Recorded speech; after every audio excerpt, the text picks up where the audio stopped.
मजदूरों को बचाने में लगी हुई है रेस्क्यू टीम ने असंभव को संभव बना दिया। यही कारण है कि विदेशी मीडिया तारीफ करते थक नहीं रही। हमारी ये रिपोर्ट आपको बताएगी कि कैसे मजदूरों को बचाया गया और कैसे इस ऑपरेशन को अंजाम देने के लिए प्लान बनाया गया, फिर आखिर में कैसे मजदूर बाहर निकाले गए।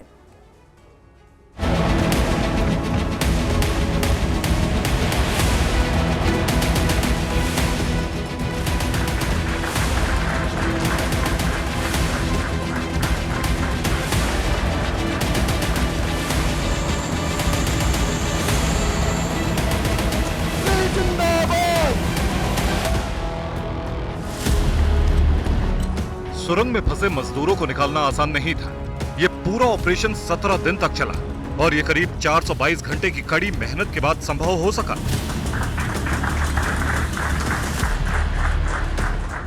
जैसे ही टनल से फंसे हुए मजदूर निकले, एक साथ 140 करोड़ लोगों के चेहरे पर मुस्कान लौटी। रेस्क्यू टीम के साथ साथ इस पूरे ऑपरेशन में जुटे सभी लोगों की तारीफें शुरू हुई।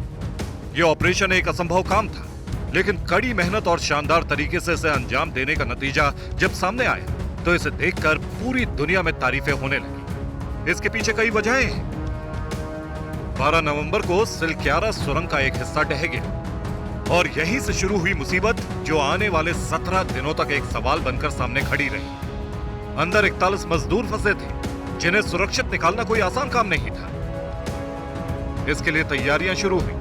फंसे मजदूरों को निकालने के लिए सबसे पहले ऑगर मशीन से ड्रिलिंग शुरू हुई, लेकिन ये तकनीक काम नहीं कर पाई और मशीन मलबे में जा फंसी। इसके बाद रेड हॉल माइनिंग एक्सपर्ट्स बुलाए गए और उन्हें यह काम सौंपा गया कि किसी तरह से मजदूरों को वो बाहर निकाले। इसके साथ साथ जरूरत थी कि मजदूरों के पास ऑक्सीजन पहुंचे और उन्हें खाने पीने की चीजें मिली।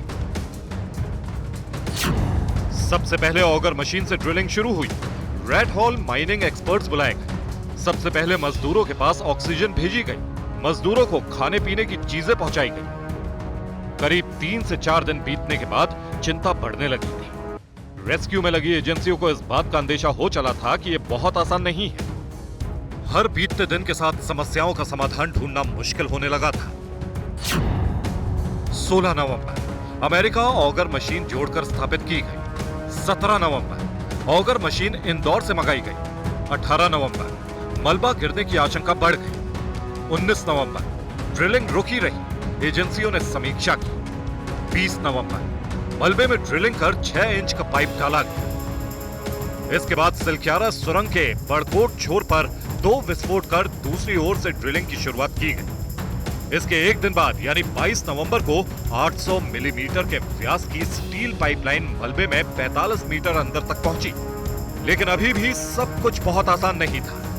एक तरफ मुसीबत बड़ी थी तो दूसरी तरफ मशीन बार बार धोखा दे रही थी। जब ऑगर मशीन टूट गई तो यह फैसला लिया गया कि मैनुअल ड्रिलिंग की जाएगी। इसके बाद टनल में फंसी ऑगर मशीन के ब्लेड को भी काटकर निकालने का काम शुरू हुआ। साथ ही रेड माइनर्स को बुलाने का फैसला किया गया। 26 नवंबर मैनुअल ड्रिलिंग के लिए रेड माइनर्स आए। 19 मीटर से ज्यादा ड्रिल किया गया। 27 नवंबर ड्रिफ्ट टनल बनाने का प्लान बनाया गया। 36 मीटर तक वर्टिकल ड्रिलिंग का काम पूरा हुआ। दरअसल इस पूरे ऑपरेशन में रेड माइनर्स ने बड़ी भूमिका निभाई। कहते हैं कि रेड होल माइनिंग का मुख्य रूप से सुरंगों के जरिए कोयला तलाशने के लिए इस्तेमाल किया जाता है। करीब करीब ऐसा ही प्लान सुरंग में फंसे मजदूरों को बाहर निकालने के लिए किया गया और 2 टीम बनाकर 12 वर्करों को सुरंग में उतारा गया। एक टीम में 5 वर्कर थे और दूसरी टीम में 7 वर्कर थे। लेकिन पहले जान लेते हैं कि रेड होल माइनिंग कैसे होती है। रेड होल माइनिंग 2 तरीके से काम करती है। बॉक्स कटिंग और साइड कटिंग कहा जाता है। चूहों की तरह जमीन के अंदर घुसकर खुदाई करना, पोल बनाकर छोटी ड्रिलिंग मशीन से खुदाई होती है। रेड होल माइनिंग को बेहद खतरनाक काम माना जाता है। मेघालय में रेड होल माइनिंग का विशेष इस्तेमाल किया गया। सुरंग से मजदूरों को निकालने के लिए रेड माइनर्स ने ऐसा ही प्लान तैयार किया और मजदूरों को निकाले जाने से करीब 48 घंटे पहले रेड माइनर्स की टीम ने सेना की मदद से हाथ से ही खुदाई शुरू कर दी।